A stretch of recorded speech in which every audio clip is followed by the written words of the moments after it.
Genesis 16 begins with a problem we've heard before.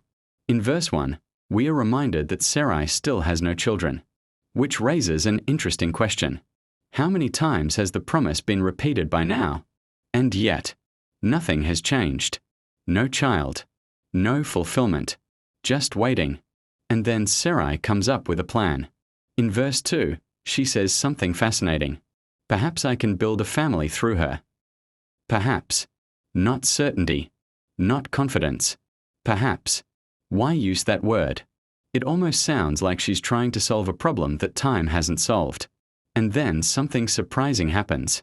Verse 2 simply says Abram listened. No debate. No questions recorded.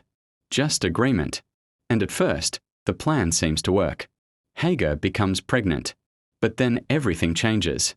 Immediately. In verse 4, Hagar begins looking at Sarai differently. Why? What changed besides the pregnancy? And then Sarai becomes angry. But here's what's strange. Wasn't this her idea? So why does the frustration suddenly shift toward Abram?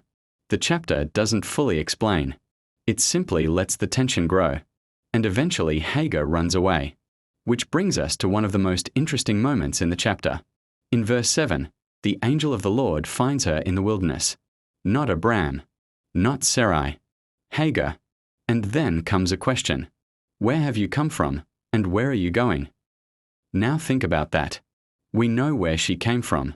The story just told us. So why ask? Could the question be about more than location? And then something unexpected happens. Hagar is told to return. Back to the situation she just escaped. Why? Why not lead her somewhere new? And then the conversation shifts. The angel begins speaking about her future son. Incredible detail. His name.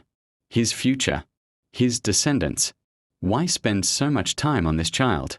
And then the chapter ends with something remarkable. In verse 13, Hagar gives God a name. The God who sees me. Think about that. The chapter started with Abram and Sarai, the people receiving the promise. But it ends with Hagar, a servant, a runaway, a woman alone in the wilderness. Why? And why is she the one who says she has been seen? Maybe that's the biggest question in the chapter. Why does a story that begins with the promise end with the person nobody expected to be the focus? What do you think?